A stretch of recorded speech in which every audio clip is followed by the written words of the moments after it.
اعوذ باللہ من الشیطان الرجیم بسم اللہ الرحمن الرحیم الحمد لأہلہ والصلاۃ علی اہلہا۔ آج کا جو سوال ہے وہ یہ ہے کہ جو امام حسن مجتبیٰ علیہ الصلاۃ والسلام نے معاویہ کے ساتھ صلح کی تھی، اس کی شرائط کیا تھی اور کون کون سی وہ شرائط تھی، اور پھر اس کے بعد صلح کے بعد ان شرائط کا انجام کیا ہوا، کیا ان پر عمل ہوا یا نہیں ہوا، تو اس کے بارے میں نے بتانا ہے۔ اس سے پہلے تھوڑا سا بتا دوں کہ صلح کیا ہوتی ہے اور جنگ کیا ہوتی ہے، کیونکہ صلح اور جنگ دو متضاد اور متباین لفظ ہیں۔ صلح کا لفظ کلام عرب میں اس وقت استعمال ہوتا ہے جب فساد باقی نہ رہے، اور مصالحت اسی قرارداد کو کہتے ہیں جس سے جھگڑا، نزاع، یہ فساد دور ہو جائے۔ اور کیونکہ امام حسن مجتبیٰ علیہ الصلاۃ والسلام کا جو یہ صلح ہو رہی تھی، حکومت کے ساتھ ہو رہی تھی، تو صاحبان سیاست کے نزدیک صلح اس کو کہتے ہیں جس کے بعد کچھ شرائط پر لڑائی کو روک دیا جائے، جنگ کو روک دیا جائے۔ اور پھر اس کے مقابلے میں ہے جنگ۔ جنگ کیا ہوتی ہے؟ جنگ اسے کہتے ہیں جس کے دامن میں صلح کا امکان ہی نہ ہو، یعنی صلح امکانی جنگ کے مفقود ہونے پر ہوتی ہے، یعنی جنگ کے مفقود ہونے پر ہوتی ہے، اور جنگ امکانی صلحوں کے مفقود ہونے پر ہوتی ہے۔ تو لہذا یہی وجہ تھی جب پیغمبر اکرم صلی اللہ علیہ وآلہ وسلم نے 6 ہجری کو صلح حدیبیہ کی، اور پھر بعد میں ایسے مواقع بھی آئے کہ جنگ میں بے شمار جہاد بھی کیے، جنگوں میں جنگ بدر سے لے کر جنگ تبوک تک جنگیں لڑی۔ تو یہ ہے۔ اسی طرح علی امیر کائنات نے موقع صلح میں خاموشی اختیار کی 23 یا 24 سال، اور گوشہ نشینی اختیار کی، اور جب جنگ کا موقع آیا تو جنگ جمل اور جنگ صفین لڑی۔ تو اسی طرح امام حسن مجتبیٰ علیہ الصلاۃ والسلام کے لیے بھی ممکن نہ تھا جنگ، تو اس لیے مولا نے جو ہے نا یہ صلح کی۔ اور امام حسین علیہ الصلاۃ والسلام کے لیے کیونکہ صلح ممکن نہ تھی، تو اس لیے انہوں نے ظالم حکمران اور بادشاہ وقت کے خلاف خروج کیا۔ تو یہ دونوں اپنے مقام پر بالکل صحیح اور قابل تعریف عمل ہے، کیونکہ پیغمبر اکرم صلی اللہ علیہ وسلم نے ارشاد فرمایا کہ یہ دونوں میرے بیٹے حسن اور حسین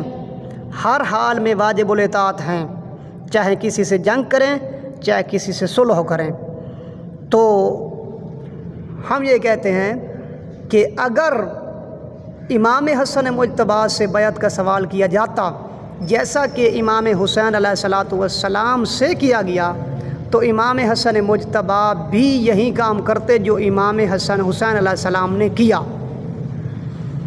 یعنی بیعت کا سوال نہیں تھا، کیونکہ حکومت کا سوال تھا، تو مولا نے حکومت دے کر صلح کر لی۔ تو یہ ہے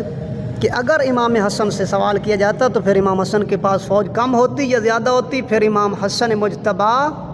صلح نہ کرتے بلکہ سر دے دیتے، لیکن صلح نہ کرتے۔ تو بحکم حق کہیں پر صلح ہوتی کر لیتے ہیں دشمن سے، بحکم حق کہیں پر صلح کر لیتے ہیں دشمن سے، کہیں پر جنگ خاموشی جواب سنگ ہوتی ہے، زمانہ یہ سبق لے فاطمہ کے ٹکڑوں سے،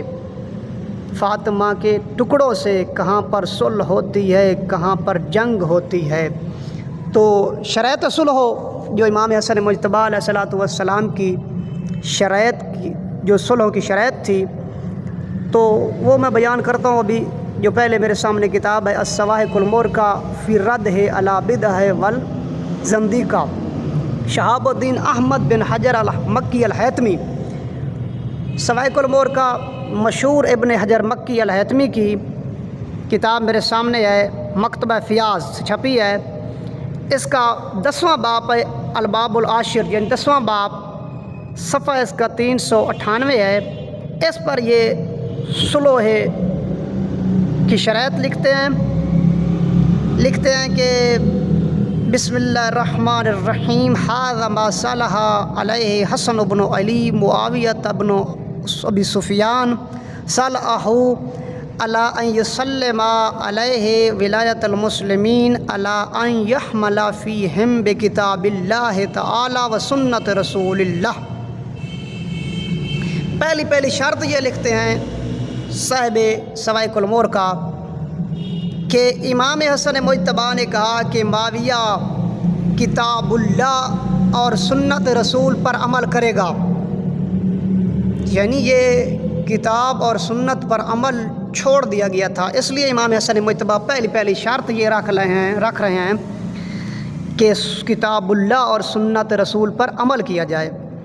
دوسری شرط یہ تھی کہ وَلَيْسَ لِلْمُعَاوِيَةَ بْنُ أَبِي سُفْيَانَ أَنْ يَحْدَى إِلَىٰ أَحَدٍ مِّن بَعْدِ أَحَدًا، کہ اپنے بعد حکومت کسی کے سپرد نہیں کرے گا، یہ دوسری شرط تھی۔ وَعَلَىٰ أَنَّ النَّاسَ آمِنُوا حَيْثُ كَانُوا مِنْ أَرْضِ اللَّهِ تَعَالَىٰ فِي شَامِهِمْ وَعِرَاقِهِمْ وَحِجَازِهِمْ وَيَمَنِهِمْ عَلَىٰ ان اصحاب علی و شیعتہ آمنوا علی انفسہم و اموالہم و نسائہم و اولادہم حیث کانوا۔ دوسری شرط یہ تھی کہ جہاں بھی اللہ کی زمین میں لوگ موجود ہیں ان کو امن و امان ہوگا، چاہے وہ شام میں ہیں، چاہے وہ عراق میں ہیں، چاہے وہ حجاز میں ہیں، چاہے وہ یمن میں ہیں۔ چوتھی شرط یہ تھی کہ الا ان اصحاب علی و شیعتہ آمنوا علی انفسہم و اموالہم و نسائہم و اولادہم حیث کانوا، کہ علی کے اصحاب اور علی کے شیعوں کے لیے امان ہوگی، ان کے نفسوں کے لیے، ان کی عزت کے لیے، ان کے مال کے لیے، ان کی اولاد کے لیے، ان کی خواتین کے لیے، یعنی ہر لحاظ سے ان کے لیے تحفظ ہوگا۔ اس کے بعد پانچویں شرط کہ الا ان لا ينبغي للحسن بن علی ولا لأخی الحسین ولا احد من اہل بیت رسول اللہ غائلۃ سرا ولا جہرا ولا یخیف احدا منہم فی افق من الافاق۔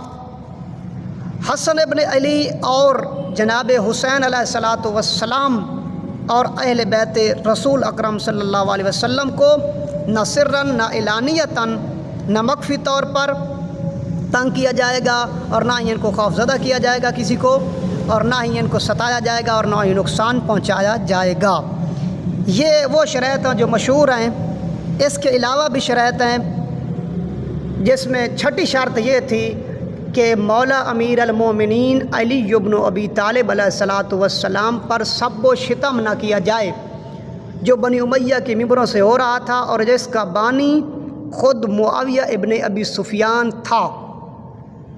تو اس لیے حسن مجتبیٰ نے شرط رکھی۔ تو یہ شرط،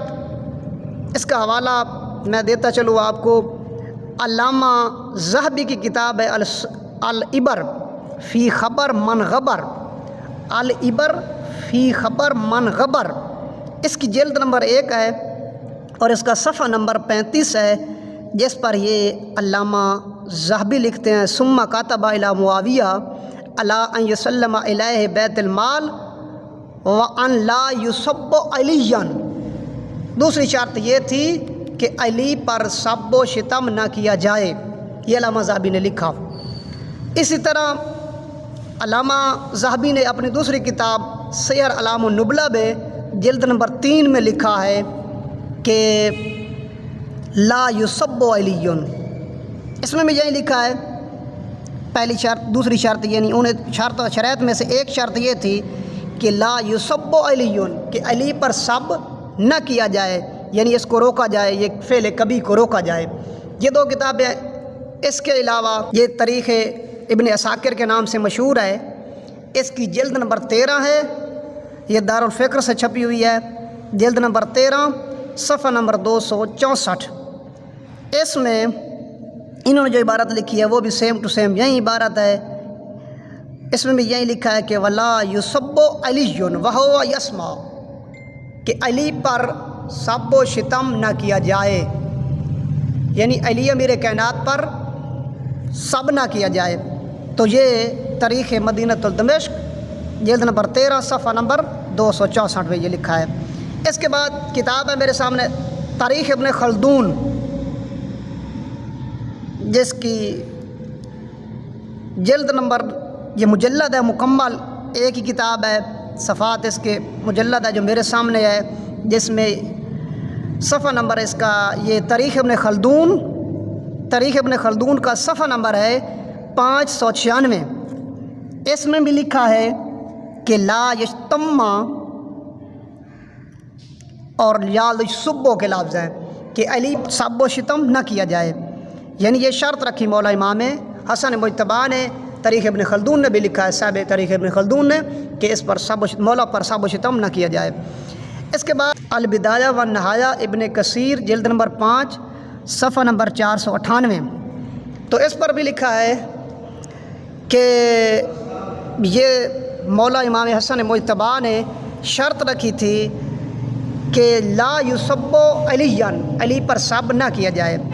اس کے علاوہ الکامل فی التاریخ ہے، ابن اسیر جزری نے لکھا ہے جلد نمبر 3 صفحہ نمبر 271 پر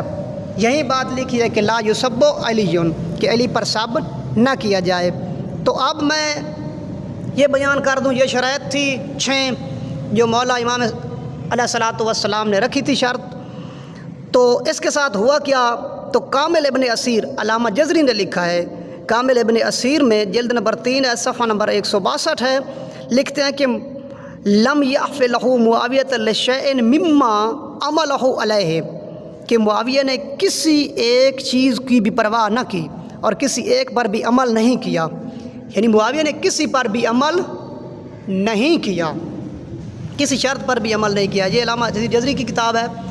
اس کے علاوہ اس صلح کی کیا کیفیت تھی، حالت تھی، جو پیغمبر اکرم صلی اللہ علیہ وسلم نے بشارت دی تھی، تو سنن ابن داؤد میں جو روایت موجود ہے، سنن ابن داؤد جو ترجمہ شدہ ہے ابو العرفان محمد انور مکھالوی کی، اس کی جلد نمبر 3 ہے، صفحہ نمبر 235 پر یہ عربی موجود ہے، اور صفحہ نمبر 236 پر اس کا ترجمہ موجود ہے کہ پیغمبر اکرم صلی اللہ علیہ وسلم نے فرمایا کہ زہر پر صلح ہوگی اور اس میں لوگوں کے دلوں میں کینے اور فساد اور فتنے اور بغض ہوں گے، یعنی زہر پر تو لوگ صلح کریں گے لیکن ان کے دلوں میں کینے اور بغض و عناد ہوں گے۔ اسی طرح یہ جو لوگ کہتے ہیں کہ نہیں سب نہیں کرواتا تھا، تو ایسے انہوں نے بنایا ہے، اب کے پہلے میں ثابت کر چکا ہوں کہ یہ شرائط و امام حسن میں رکھنا ہی یہ بات اس بات کی دلیل ہے کہ سب و ستم ہوتا تھا مولا پر۔ اور صحیح مسلم میں یہ لکھا ہے، صحیح مسلم جلد نمبر 7، اور یہ حاشیہ شدہ ہے ابو الحسن سندھی کی، جو کراچی سے چھپی ہے، ابو الحسن سندھی کی حاشیہ شدہ، حدیث نمبر 6214 اور 15، 6200 یعنی 6214 6215 حدیث نمبر ہے، جس میں کہہ رہا ہے امر معاویۃ ابن ابی سفیان سعدا فقال ما منعک ان تصب ابا تراب، کہ اے سعد تجھے کس چیز نے منع کیا ہے کہ تو ابو تراب پر سب نہ کر۔ تو نیچے جو شرح لکھتا ہے ابو الحسن سندھی، اس میں کہتا ہے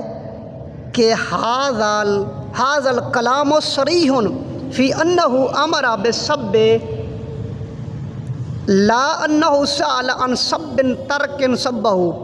وہ کہتا ہے کہ یہ کلام صریح ہے کہ معاویہ حکم دے رہا تھا سعد کو سب کرنے کا، نہ کہ اس کو سوال کر رہا تھا سب ترک کرنے کا۔ تو یہ ہے۔ اس طرح علامہ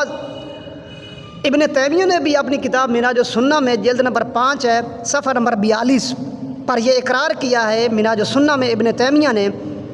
کہ اما حدیث سعد لما امر معاویہ بالسب فابا، جب معاویہ نے سعد کو سب کا حکم دیا اور سب کا کہا تو فابا، انہوں نے انکار کر دیا۔ نیچے کہتے ہیں کہ ھذا حدیث صحیح رواہ مسلم فی الصحیح، یہ حدیث صحیح ہے، اس کو مسلم نے بھی نقل کیا ہے۔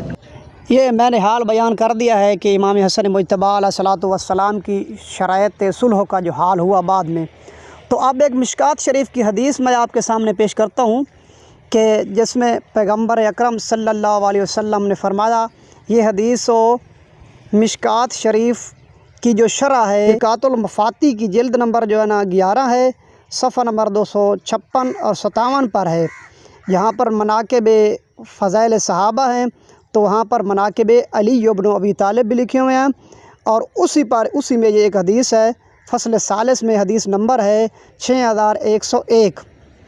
تو اس میں یہ حدیث ہے جناب ام سلمہ سے۔